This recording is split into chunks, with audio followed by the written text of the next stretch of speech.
వర్షం కురిపించారు. ఒక విధంగా చెప్పాలంటే నీరాజనం పట్టినారని చెప్పి సందర్భంగా మీకు గుర్తు చేస్తున్నా.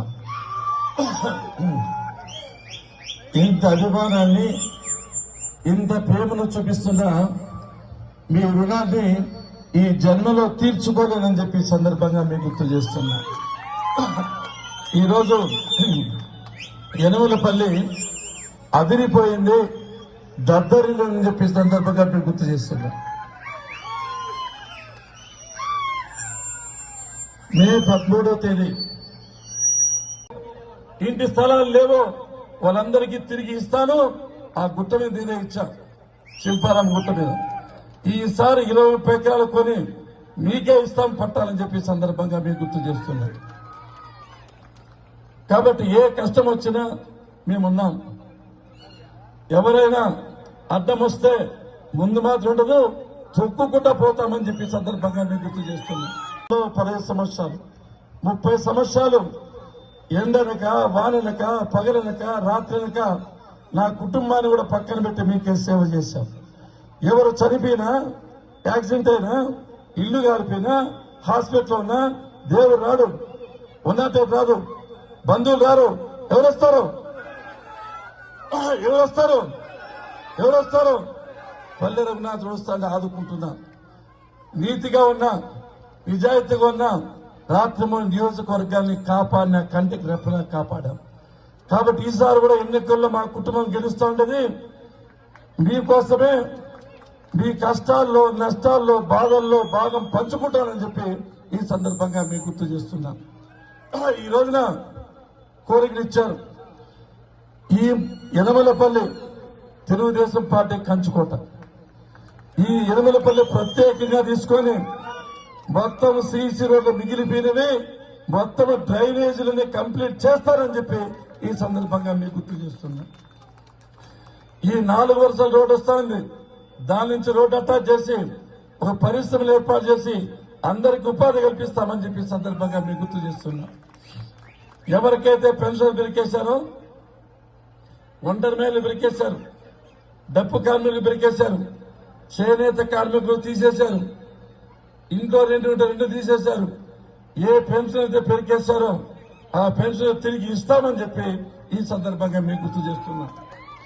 శ్రీ భగవాన్ సత్యసాయిబాబా గారు నివసించిన అత్యంత పవిత్రమైన స్థలం ఇది. ప్రపంచ చరిత్ర పటములోనే ఒక ప్రత్యేకమైన స్థానం ఉన్న పుట్టపర్తి. ఈ పుట్టపర్తి ఎమ్మెల్యే ఎట్లుండాలి?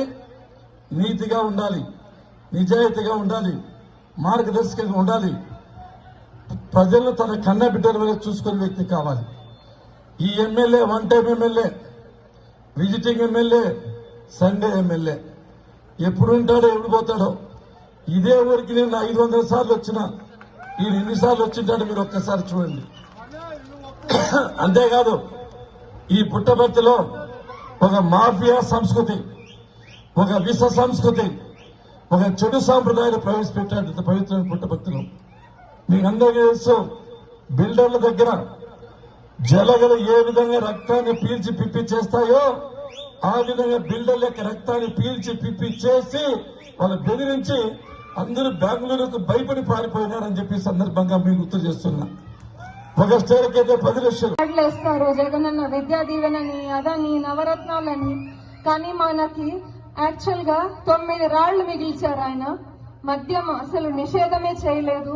పిల్లలకి కేజీ నుంచి పీజీ దాకా ప్రతి ఒక్కరికి విద్య ఫ్రీగా అందిస్తామని చెప్పిన వాళ్ళు రాగానే పీజీ కోర్సులకి ఫీ రియంబర్స్మెంట్ పూర్తిగా ఎగరగొట్టేశారు. ఇప్పుడు మన రాష్ట్రంలో పీజీ చేసే వాళ్ళు ఎంత తక్కువైపోయినారంటే పాపం అమ్మ నాయన పిల్లలకి పీజీ కోర్సులకి డబ్బులు పెట్టుకోలేకుండా ఉన్న పరిస్థితి. అలాంటి పరిస్థితి నుంచి మారాలంటే ఖచ్చితంగా టీడీపీ ప్రభుత్వమే రావాలి మనకి. మళ్ళీ ప్రతి ఒక్క బిడ్డకి 15,000 ఇస్తామని చెప్పి ఒకే ఒక బిడ్డకి, అది కూడా తల్లి బిడ్డ 4 సార్లు సచివాలయం చుట్టూ తిరిగి సంవత్సరానికి అలిసిపోయి వస్తూ ఉంటే 13,000 వాళ్ళకి కొంతమందికి అందుతుంది, సగం పైన మందికి ఎగిరిపోతుంది.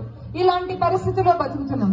ఇంకా నిత్యావసర వస్తువులు తీసుకుంటే ఏమక్క, ముందు 14 నుంచి 19 దాకా మనం కందిబ్యాలు ఎంత రేటు కొనేవాళ్ళం? 80 రూపాయలు కేజీకి కొనేవాళ్ళం.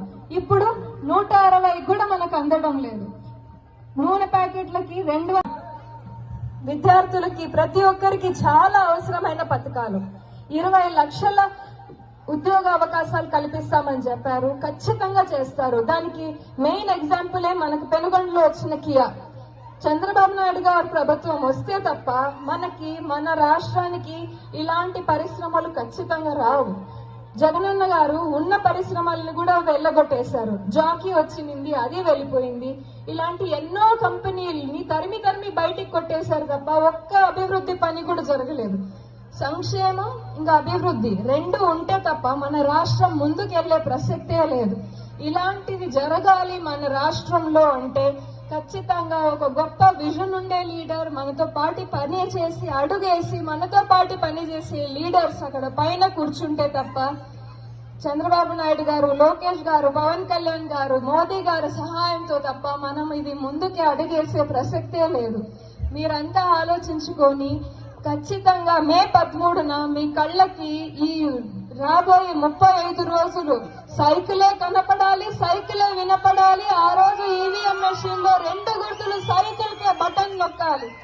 ఆ 2 బటన్లు నొక్కితే తప్ప మనం ఇప్పుడున్న వైఎస్ఆర్సీపీ గవర్నమెంట్ ని తరిమి కొట్టలేము. ఖచ్చితంగా మీరందరూ నాతో పాటు కలిసి నడుస్తారని ఖచ్చితంగా ఆశిస్తున్నాను.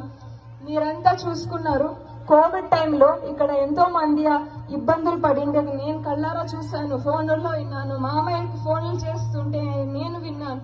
మన రాష్ట్రానికి ఎంత దుస్థితి పట్టిందంటే మనకి హాస్పిటల్లు కరువు అయిపోయినాయి. ఆ టైంలో ఏదన్నా ఎమర్జెన్సీ వస్తే పక్కన బెంగళూరుకో హైదరాబాద్కో మనుషుల్ని తీసుకెళ్లాల్సిన పరిస్థితి పట్టింది. ఇలాంటి రాష్ట్రంలో బతుకుతున్నందుకు నిజంగానే సిగ్గుగా ఉంది. 3 రాజధానులు అని చెప్పిన వైఎస్ఆర్సీపీ గవర్నమెంట్ కనీసం ఒక్క రాజధాని కాదు కదా, అసలు పేరుకి పిల్లలకి చదువుకోవడానికి ఒక రాజధాని పేరు కూడా మిగిల్చిందే. ఇలాంటి ప్రభుత్వం కాదు మనకు కావాల్సిందేది. నాకైతే పూర్తి నమ్మకం ఉంది, చంద్రబాబు నాయుడు గారు వస్తే ఖచ్చితంగా ఒక మంచి రాజధానిని నిర్మిస్తారు. మంచి హైదరాబాద్ లాంటి మంచి ఐటీ కేంద్రాన్ని అక్కడ మంగళగిరిలో ఏర్పాటు చేస్తారు. మన పిల్లలకి ఎక్కడో వేరే రాష్ట్రాలకు పోయి ఉద్యోగాలు ఎత్తుకోవాల్సిన అవకాశం రానే రాదు.